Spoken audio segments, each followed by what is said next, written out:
The race for Stanton event extended, new ships teased in-game, and a lot of potential fixes. What is up, y'all? It's your boy Stephlyon, and there is a lot of fixes coming with the 4.3 patch. And honestly, I am actually for the first time not sad to see a build kinda leave. 4.2.1, goodbye, don't come back. The Alpha 4.2.1 patch, it's on its way out, and the whole thing was quite a big L.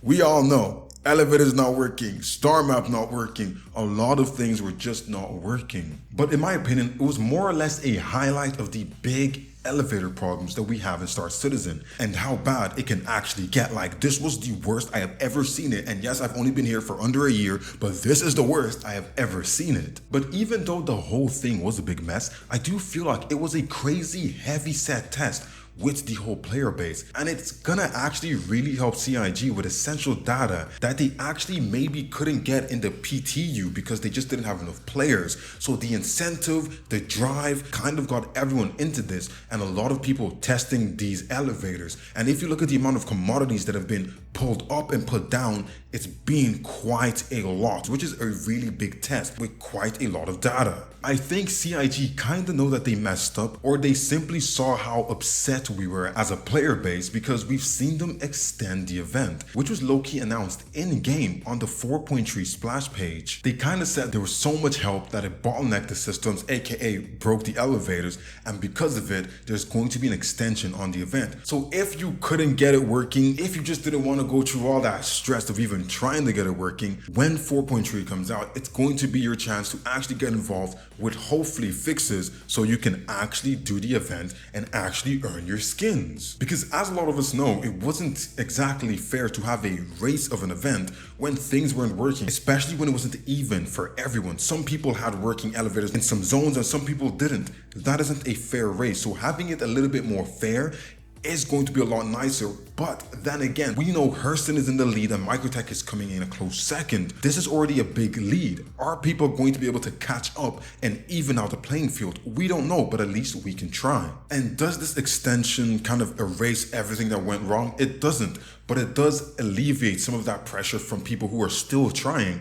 And it also lessens the blow for people who want to try, because now they can come on and say, okay, I can come on and maybe it's going to work and maybe I don't have to go through all that stress, which is good on both sides, but it doesn't let you off the hook. Fix the elevators. But I did see an interesting ask by another citizen on the max lifts. I feel like this would have been really cool vibes because this whole event was made around moving boxes, big boxes, small boxes. Why not give us a colored themed max lift? Hopefully in the future we'll have another event where we could do this, or as a consolation prize for the fact that y'all messed up so bad, give everyone who took part of the event a colored max lift. And on the same splash page where it said that the event was going to be extended, we also kind of saw a new ship just vibing.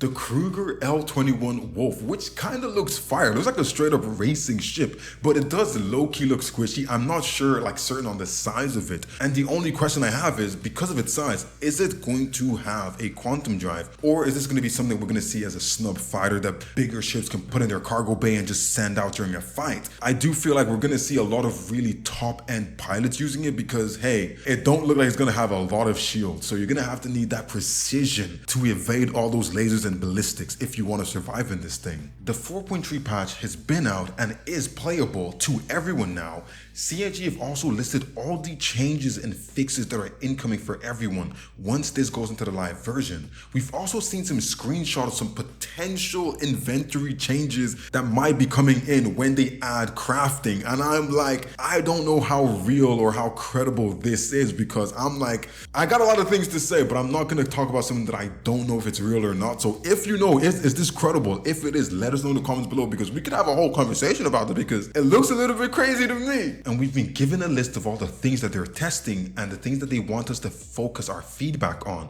Stability, bug fixes, Onyx facilities, mission distribution updates. We need these badly because we saw with the 4.2.1 event that The mission system is sending all of us to the same places, and because it's doing that, it's not utilizing all the other locations, which means we're ending up with a lot of players in the same places, more chances for things to go wrong, which was also part of the reason why all the elevators were breaking. They've also added in hangar spawning, which has actually stirred a little bit of like flutters in the player base, which is kind of weird, but that's something we're going to talk about in a little bit. We have some dynamic snow being added, light fighters have been tuned, and there's some changes there. Some of these things aren't super major, but the big ones are going to be the mission distribution updates, hangar spawning, and those light fighter tuning changes. We also got a list of the known issues with players not being able to purchase or sell items due to the shop missing inventory.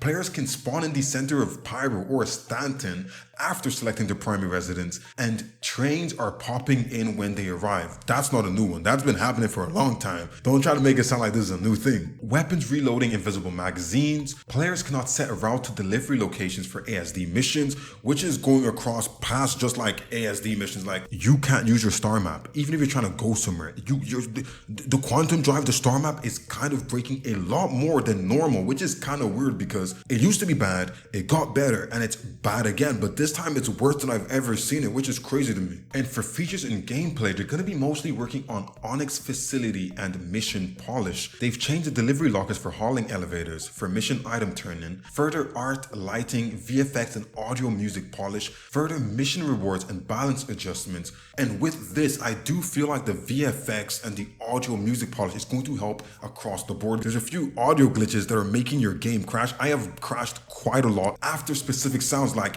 enemies quantuming in and all these other things. My game is just crashing, and it never happened before. So having these things fixed, I think is going to filter through to actually affect a lot of other things, which is going to be positive. We've got some new hairstyles, but I'm like, guys, look, my character is always bald. I don't really care about hairstyles, but if you do, there's 3 more hairstyles you can choose from. And then we have the big light fighter ship balance. The Aegis Gladius and the Anvil Hawk are the major ones. There are a few other light fighters that have been changed, but the big ones are the Gladius and the Hawk. With the Gladius getting a single critical hit point, which is the body, removing the additional one that was on the nose, and the HP values have been rebalanced to reflect the change, considering its gameplay impact. And I'm like, is this going to be bad for people? Because the Gladius is already really OP.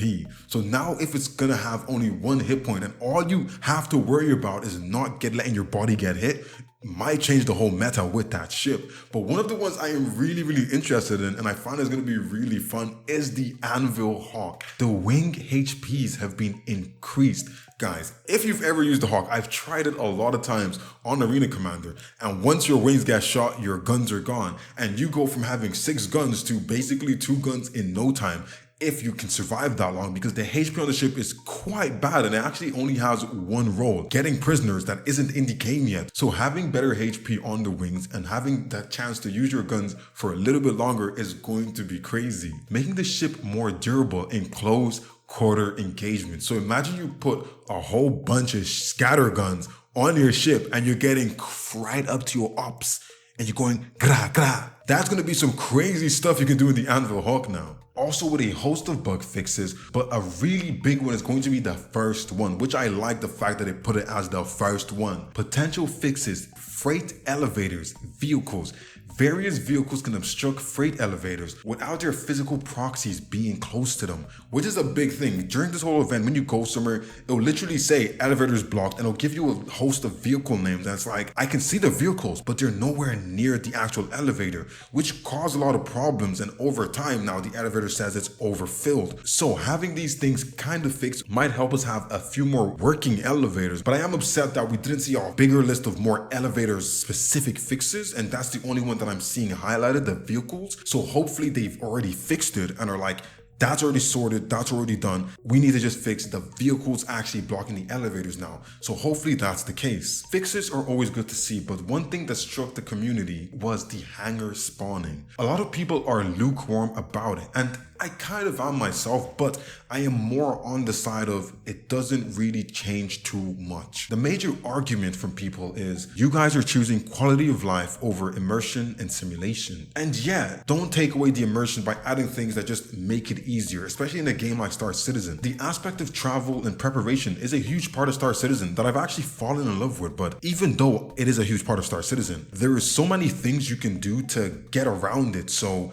if those are already in place and already doable, is it so wrong to add it into the game again? Because if you think about it, you can use medical vehicles to spawn in hangars. We have Tier 0, which currently allows you to kind of not lose anything you bring with you. And quite frankly, the transit system breaks quite often. Even the fleet manager kiosks break, not allowing you to get an elevator, or the elevators in the hangar lobby break. So even if you call your ship, you can't get down to your own hangar. So being able to spawn in the hangar kind of alleviates a lot of these problems. And even though they are potential problems that only happen sometimes, it still eliminates them, which is a good thing right now in the building phase of the game. All these things can actually trap a player and make us unable to play the game. And if you don't have a lot of time to play the game and you're spending 30-40 minutes getting past these things, you're going to lose a lot of your playtime. And I also believe that when base building or land home purchasing is added to Star Citizen, we'll have multiple options on where we regenerate, which potentially bypasses the whole transit system anyway. But the thing is, that's all in the future. So right now in the current stage, I'm like, yeah, I see why people are mad, but hey, look, if you want to, you can still do your daily commute, go grab your burger or your glizzy, get some drinks and head off. You can still do all those things. It's not stopping you completely, but not having the option I can see as a thing that could piss people off. So yeah, will it break some of the immersion? Yup, but the pros actually strongly outweigh the bad. But that being said, it outweighs the bad until we all start spawning in the same hangar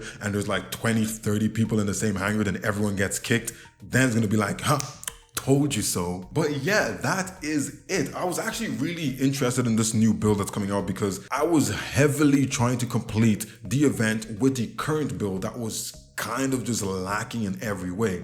So having a build that's going to be more stable so we can actually test it out a little bit better is going to be huge. And because of this interest, I decided to make a video like this, giving you guys some of the information, some of my thoughts. So if you like videos like this, let me know in the comments below because I could do more of them. And I'm getting a lot more into the game as we go along, as I get deeper into the verse. So I probably will be covering a lot more news personally on my own and not doing so much reactions anymore. And yeah, if this video was kind of informative and you liked the talk, make sure to like and subscribe. If you want to help the channel a little bit more, make sure to become a member. And yeah, I'll see you guys on the next one.